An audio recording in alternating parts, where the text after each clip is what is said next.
munaasabad ballaaran oo lagu xusaayay sanad guuradii 20aad ee ka soo wareegtay xilliga asaaska ciidanka booliiska Jamhuuriyadda Soomaaliland ee 1993 ayaa waxay ka dhacday xarunta gobolka Saaxil ee Berbera gaar ahaan Jaamacadda Culumta Badda iyadoo munaasabadaasi ay ka soo qayb galeen saraakiil sare oo ka socotay hay'adaha amniga ee kala duwan iyo sidoo kale mas'uuliyiinta gobolka iyo degmada Berbera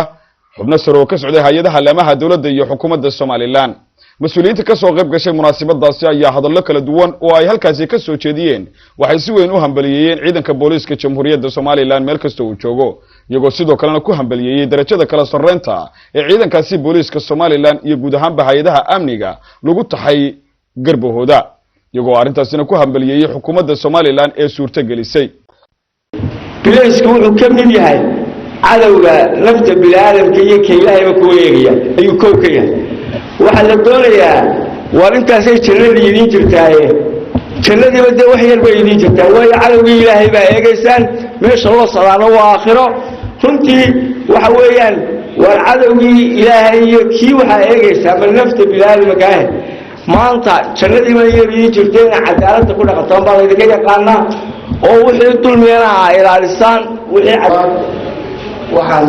ku faraxsanahay hambalyeynaya aad u hambalyeynaya sanad guurada 20aad ee maanta aynu xusayno aasaaskii booliiska Jamhuuriyadda Soomaaliland shacbiga waxaan leeyahay siiba dhalinyarada waxaanu ku fadhinaa beeskeeno ah gundhigeeno ah ilaahay subxaanahu wa ta'aala isaga nabadeena siiyay laakiin aynu ku wada niyadsanahay waa booliiska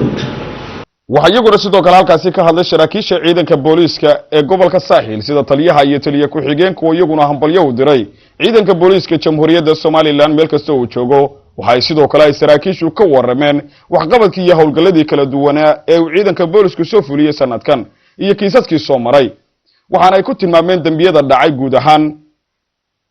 1641 dambi tirada dadka loo xidhay 1930 qof tirada maxkamadda loo gudbiyay 324 qof inta la xaliyay ama la dhameeyay 1130 inta beenowday 148 kiis inta ay baaristeedu socoto waxay ku tilmaameen 24 kiis inta rumaanka ah 40 kiis inta la xukumay 119 kiis dambiyada serious crime-ka ama dilka ahna waxay ku tilmaameen inuu gobolka uu sanadkan ka dhacay 5 dil shantina ay ciidanka booliisku ay gacanta ay ku dhigeen dadka uu haraadka xagaagu laayay ama duruufaha xagaagu ee sanadkan ka dhacay gobolka Saaxil waxay ku tilmaameen ciidamada booliisku in 13 qof oo meeyda laga soo helay xeebaha kala duwan ee gobolka Saaxil intooda badanna la aqoonsaday waxay sidoo kale ay tilmaameen in kufsiga uu gobolka Saaxil sanadkan uu ka dhacay 5 kufsi shantaasina ay laba ay rumoobeen halka saddexna ay beenoobeen waxay sidoo kale ay tilmaameen inuu isku day kufsi u jiray halkaasina baaristiisa ay socoto waxay sidoo kale ciidanka booliisku ay ka warameen shilalka ka dhacay sanadkan gobolka Saaxil oo ay tilmaameen inuu guud ahaan tiradiisu ay ahayd 165 shil dadka ku dhintay waxay tilmaameen inay ahaayeen 17 qof halka ay ku dhaawacmeen 117 qof dhimashada xoolaha waxay ciidanka booliisku ay ku tilmaameen 96 khasaaraha ay daadadka roobku ay u geysteen xoolaha nool waxay ku tilmaameen 260 neef inay ku leedeen sanadkan khasaaraha gaadiidka soo gaadhay waxay ku tilmaameen 176 gaari dhaawacyada ay keenaan biraha leerkuna waxay ciidamada booliisku ay ku sheegeen 4 kiis inuu ka dhacay xarunta gobolka Saaxil sanadkan waxay warbixintoodaasi ay ku soo ururiyeen in ciidanka booliisku sanadkan uu ka yaraa kiisaskii hore uga dhici jiray xarunta gobolka Saaxil iyo guud ahaanba deegaanada kala duwan ee gobolka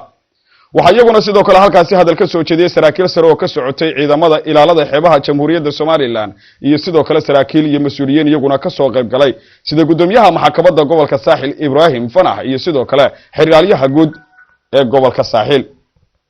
oo dhamaantoodba si weyn u soo dhaweeyay munaasabadaasi ballaaran ee lagu xusaayo sanad guuradii 20aad ee ka soo wareegtay asaaskii ciidanka booliiska Jamhuuriyadda Soomaaliland iyagoo bulshadana ku boogaadiyay inay kor u qaadaan